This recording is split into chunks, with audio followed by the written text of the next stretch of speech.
महक जीनिया और सीरत की रिकॉर्डिंग ज़रार को दिखाकर सीरत की सच्चाई उसके सामने ले आएगी और क्या शहराम अब कभी भी शांजे को अपने ऑफिस में काम नहीं करने देगा। महक अपनी माँ को कॉल करती है और कहती है, अम्मी मैं ज़रार को आज आपकी तरफ भेजूंगी, आप प्लीज़ उसे कड़े दे दीजिएगा। जिस पर महक की माँ कहती है कि बेटा ये सब कुछ कैसे हुआ, मुझे तो नहीं पता कि ये कड़े मेरे पास कैसे आए। महक कहती है, अम्मी आप परेशान ना हो, शायद गलती से मैंने अपने बैग में रखने की बजाय आपके बैग में रख दिए होंगे। महक अपनी माँ को परेशान नहीं करना चाहती। ज़रार जब महक के कड़े लेने उसके घर पहुंचता है तो महक की माँ उसे कड़े लाकर देती है। ज़रार कड़े देखने के बाद महक की माँ को कहता है, आंटी महक ने तो आपको चूड़ियों के बदले में कड़े बनवाने का बोला था।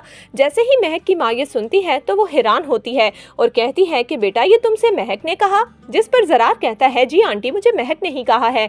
जिस पर महक की माँ को समझ आ जाती है कि कोई तो गड़बड़ है, इसीलिए वो फौरन ज़रार से बहाना बनाती है और कहती है कि हाँ मैंने कड़े दुकानदार को दिखाए थे, उसने कहा है कि वो खुद ही डिज़ाइन के मुताबिक बना देगा, इसीलिए अब इनकी ज़रूरत नहीं, तो मैंने सोचा महक को वापस कर दूं। ज़रार खामोशी से कड़े लेता है और घर वापस आ जाता है। महक की माँ की अक्लमंदी की वजह से आज महक बेइज्जत होने से बच गई। जबकि जीनिया अपनी माँ से मिलने घर आती है तो सीरत को कहती है, मॉम मुझे कुछ पैसे चाहिए, आपके पास प्लाजे का किराया आया है ना, वो पैसे आप मुझे दे दें, मैं आपको कुछ दिनों के बाद वापस कर दूंगी। जिस पर सीरत कहती है, जीनिया आखिर तुम करना क्या चाह रही हो।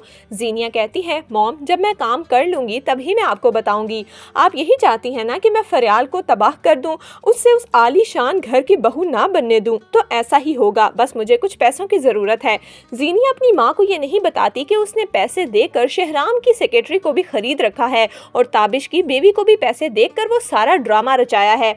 अचानक महक कमरे के पास से गुजर रही थी कि उसकी नज़र सीरत के कमरे में पड़ती है और सीरत और जीनिया को एक साथ पैसों के साथ देखकर महक का माथा ठनकता है। वो समझ जाती है कि यहाँ कुछ तो गलत हो रहा है। वो फौरन फ़ोन से उनकी वीडियो बनाती है। सीरत और जीनिया फरियाल के बारे में जो जो बातें कर रहे थे वो सब रिकॉर्ड हो जाती हैं। सीरत जीनिया को भी ये बताती है कि किस तरह उसने चालाकी से महक के कड़े उसकी माँ के पर्स में रखवा दिए। अब महक के पास सीरत के खिलाफ सारे सबूत जमा हो चुके हैं। जबकि दूसरी तरफ शांजे घर आने पर बहुत ज्यादा रोती है। शांजे की माँ फौरन शहराम को कॉल करती है और कहती है, शांजे कुछ भी नहीं बता रही, लेकिन वो जब से ऑफिस से आई है वो बहुत रो रही है, आखिर ऑफिस में हुआ क्या है। जिस पर शहराम कहता है, मॉम आज के बाद शांजे ऑफिस नहीं आएगी। जिस पर शहराम की माँ हैरानगी से कहती है कि तुम ऐसे कैसे कह सकते हो, वो तुम्हारी बहन है, आखिर हुआ क्या है उसके साथ। जिस पर शहराम कहता है, मॉम मैं आपसे बाद में बात करता हूँ, अभी मुझे मीटिंग के लिए जाना है, और शहराम फ़ोन बंद कर देता है। शांजे तो कभी सोच भी नहीं सकती थी कि उस पर इतना बड़ा इल्ज़ाम लगा दिया जाएगा,